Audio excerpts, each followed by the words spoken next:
If your great-great-grandparents crossed the American plains in a covered wagon, there is a very good chance the name painted on that wagon was Studebaker.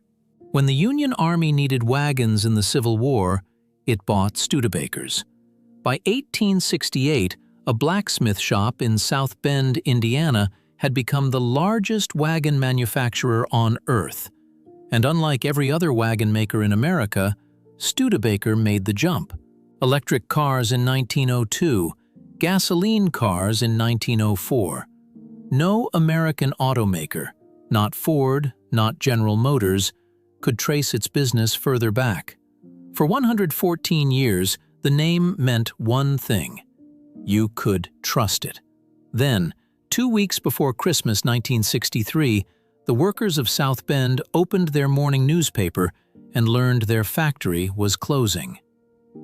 Not from the company, from the press, and what happened next to their pensions was so devastating that the United States Congress had to invent an entire body of federal law, one that protects your retirement today. This is the rise and fall of Studebaker, the company that outlived the covered wagon and couldn't outrun its own arithmetic. The story starts in February 1852, with two brothers and a forge. Henry and Clement Studebaker, sons of a blacksmith named John Studebaker, opened a blacksmith and wagon shop in South Bend, Indiana.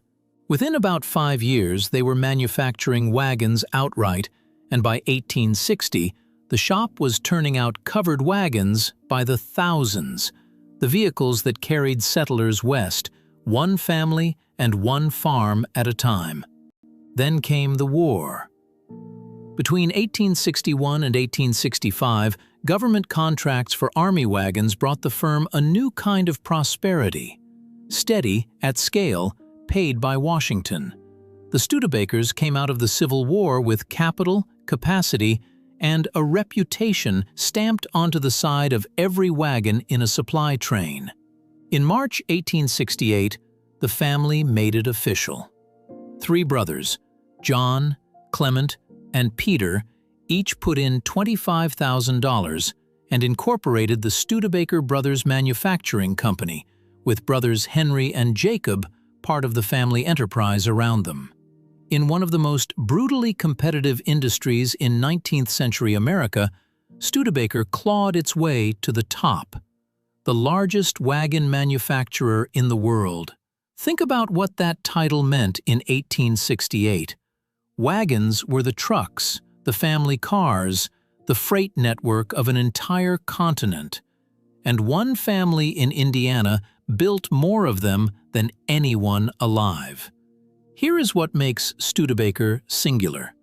Every empire built on a dying technology faces the same test, and almost every one fails it. The wagon was going to die. The Studebakers saw it coming and jumped early.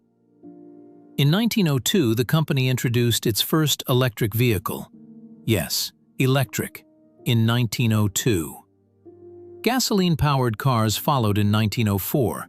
And in 1913, the company put its own name on the hood, selling gasoline automobiles badged simply Studebaker.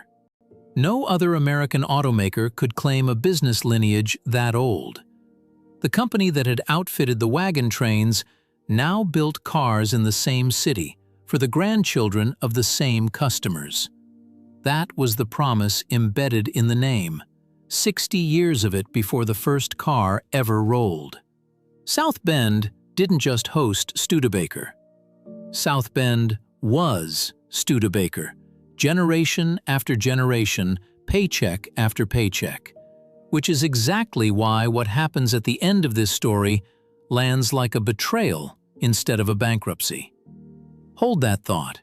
First, the company has to climb to its peak, because the peak is where the rot begins. In 1950, Studebaker had the best year in its 98-year history.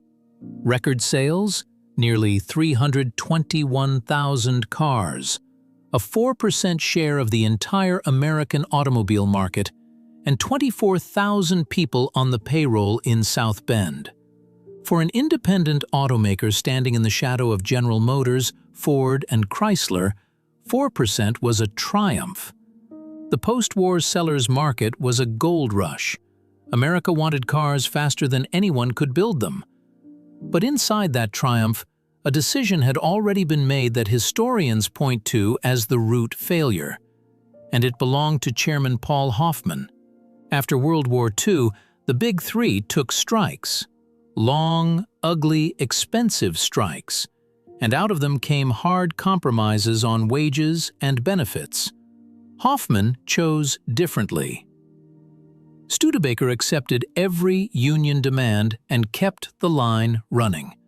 As one historian put it, the trouble with Studebaker was that they wouldn't take a strike.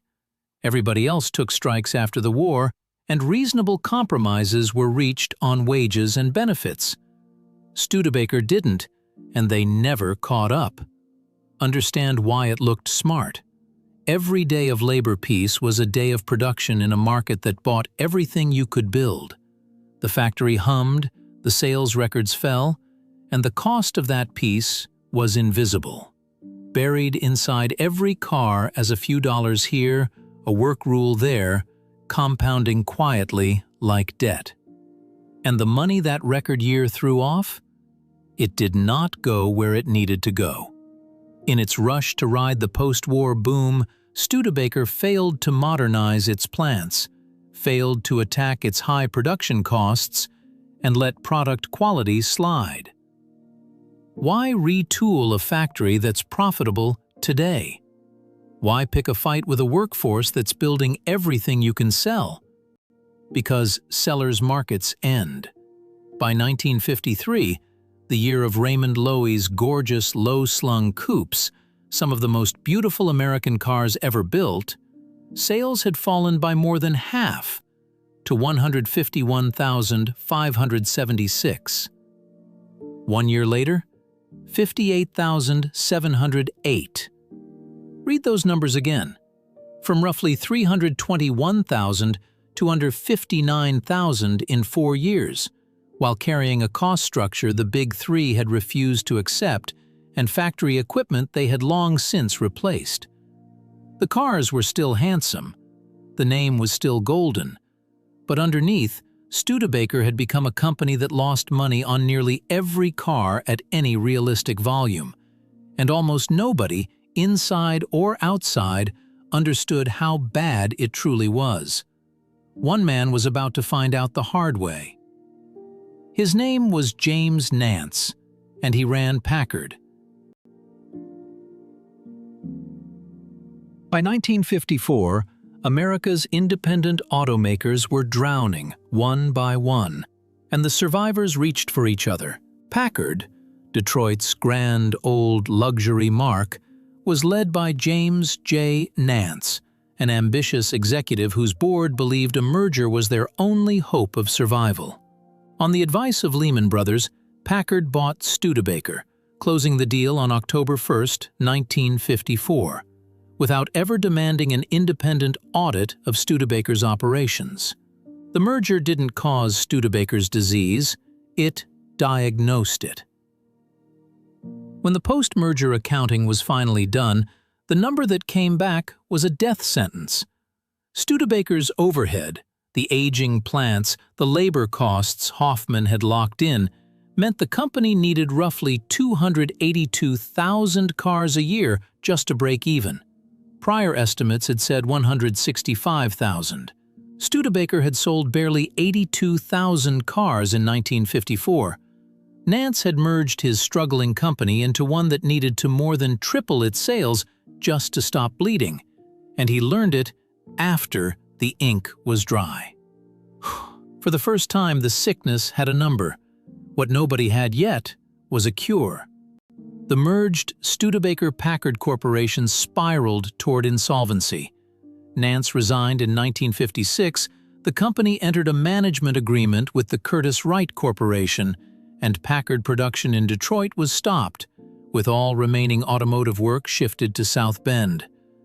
Packard-badged cars built on Studebaker platforms, collectors call them Packard Bakers, limped on through 1958, but the June 25, 1956 car out of Detroit is considered the last true Packard. One of the great American luxury names, dead as collateral damage from a merger signed in the dark. And yet, Studebaker had one more genuine hit in it. Company President Harold Churchill, staring at collapse, noticed something the big three were ignoring. Americans were getting interested in smaller, cheaper cars. For 1959, Studebaker cut down its existing body into a compact called the Lark. The result was a shock. Volume swelled to 160,826 cars and 10,909 trucks, and the company posted a $28.5 million profit. Back in the black for the first time since the merger. Stop the tape right here, because this is the moment the whole story is decided. That $28.5 million was the last free money Studebaker would ever see. The one windfall big enough to attack the disease the merger had exposed. The 282,000 car break-even. The pre-war plants. The cost base Hoffman had locked in 15 years earlier. Everything before this moment was survivable. And management spent the windfall on the symptoms instead, restyling the same basic body shell that dated back to 1953, riding the winning formula for one more year, then one more. Rational? Completely. The Lark had just saved the company. Why abandon it? But the big three had watched the Lark's success very carefully. And in 1960, the Ford Falcon, Chevrolet Corvair, and Plymouth Valiant arrived. Modern compacts from companies with modern factories. Lark sales held above 125,000 in 1960. By 1961, they had collapsed to not quite 65,000. The window had closed. The money was gone. Everything that follows, the halo car, the December headline, the pensions, follows from this. From here on, Studebaker isn't making decisions anymore. It's making time. The board went looking for a savior, and the man they found was not a car guy. Sherwood Egbert came from McCulloch, the chainsaw company, hard-charging, relentless, exactly the jolt of energy a dying automaker wanted to believe in. The board selected him in January 1961, effective February 1st. His diagnosis? Studebaker didn't have a cost problem, it had an image problem. Look at that diagnosis closely. It's the Lark decision wearing a new suit. Once again, the plan was excitement instead of arithmetic. An elite, limited production halo car so electrifying it would drag the whole brand back into the light. To design it, Egbert reached for the legend, Raymond Loewy, the industrial designer behind Studebaker's landmark 1939, 1947, and 1953 models. Loewy demanded, and got, complete freedom. He retreated to Palm Springs with three designers, Bob Andrews, Tom Kellogg, and John Epstein, and in 40 feverish days, they produced a shape unlike anything on an American road. Loewy named it the Avanti, forward. The Avanti debuted on April 25, 1962, and it was a sensation. The press swooned. Orders poured in. For one spring, Studebaker was the most exciting name in the American car business, a 60-year-old company suddenly wearing the future. Then the future hit the factory floor, the old, unmodernized factory floor that no windfall had ever fixed. The Avanti's fiberglass body proved brutally difficult to produce. Egbert had hoped to sell 20,000 Avantis that first year. He could build 1,200. 1,200. The car generated headlines by the ton and revenue by the teaspoon. Total production would reach just 4,643 across 1963 and 1964, and it did so at the exact moment the Lark, the car actually paying the bills, was dying in the showrooms. Which brings us to December 9, 1963, 17 days after the Kennedy assassination, with the country still numb. That morning, the South Bend Tribune broke the story. Studebaker was closing its South Bend plants. Understand what that headline was. Not a decision, a result. The bill for 1959, arriving 4 years late. The workers, the third and fourth generations of families who had built wagons for the Union Army, learned from a newspaper that it was over. On December 20th, the last South Bend-built car rolled off the line. Employment, 24,000 at the 1950 peak, was down to 7,000. And now, the betrayal inside the betrayal. Those workers had pensions, promised, printed, relied upon. When the plant closed, the pension fund couldn't cover what had been promised. Roughly 3,600 workers who had reached the retirement age of 60 received their full benefits. The remaining thousands got 15 cents on the dollar or less, and by the Department of Labor's accounting, nearly 3,000 of them received nothing at all. Decades of labor, converted into a promise, converted into paper, converted into nothing. The company wasn't even done building cars. But America's trust in the name, the thing 4 generations had actually been buying, died in Indiana that December. What was left retreated north. Production consolidated at Studebaker's plant in Hamilton, Ontario, and on paper, the plan was almost modest enough to work. A lean operation with a break-even point of just 20,000 cars a year. After needing 282,000, needing 20,000 felt like sanity. In 1965, Hamilton came agonizingly close. Production just short of the target, auto revenue just under $45 million. And then came the sentence that tells you the disease was never cured, only relocated. The directors looked at the numbers and concluded that even hitting the target would produce profits too small to justify continued investment. The corporation, by then, had diversified. Appliances, chemicals, other divisions quietly earning more than the cars ever would again. The automobile had become a line item, and the line item was underperforming. On March 4, 1966, Studebaker announced the termination of its car production, citing heavy and irreversible losses in the automobile division. Only 2,045 cars had been built that year. On March 17th, the last vehicle left the Hamilton building. After 114 years, blacksmith shop, wagon empire, automaker, Studebaker simply stopped. Fewer than 5 million vehicles since 1913 by the count of the enthusiasts who still keep the company's records. And note what didn't happen. No bankruptcy. The non-automotive businesses did $172 million in sales in 1966 and earned $16.4 million. Within 2 years, the corporate shell had folded into Studebaker Worthington, a $550 million asset conglomerate, and by the late 1970s, under McGraw-Edison, the Studebaker name vanished from corporate America entirely. The company didn't die so much as dissolve, profitably, while South Bend's retirees lived with the consequences. Hold both of those facts at once. The shareholders got a conglomerate. The workers got 15 cents. But the pensioners were not forgotten. The Studebaker default became the single most cited catastrophe in a decade-long fight over retirement security.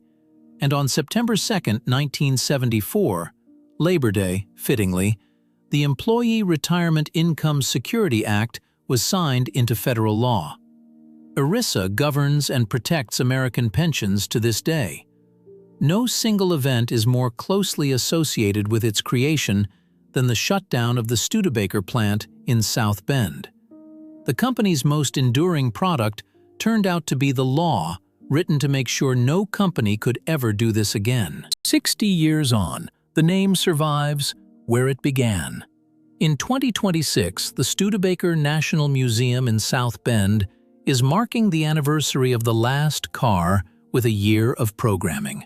A joint America 250 exhibition opening in April, a centennial display for the company's 1926 proving ground, and Wheels of Time, an immersive living history tour of the Studebaker story.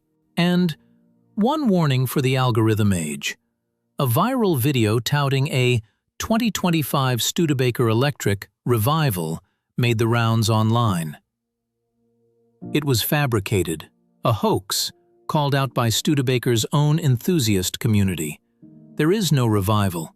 There is a museum, a law, and a lesson. Here's what makes Studebaker worth 20 minutes of your time. Nobody outside the company beat it. It survived the death of the wagon, 2 world wars, and a depression. Every fatal wound was self-inflicted, and everyone was rational. Buy labor peace. The line keeps running. Skip the retooling. The plant's profitable. Merge without an audit. It's the only hope. And when a miracle handed the company one last windfall in 1959, spend it on the winning formula instead of the disease, because the formula just worked. That was the moment. The rest was consequence, and the consequence landed hardest on the people who had trusted the name longest. Workers who learned from a newspaper, and retirees who got 15 cents on the dollar or nothing. A brand is a promise, and a pension is the most literal promise a company ever makes. Studebaker spent 114 years building the first, and one December morning breaking the second. And it took an act of Congress to price what that broke. If this story was worth your time, the next one cuts closer to home. An American name that was in every kitchen in the country, until the company itself decided you didn't need it anymore. Subscribe, and you'll be there when it drops.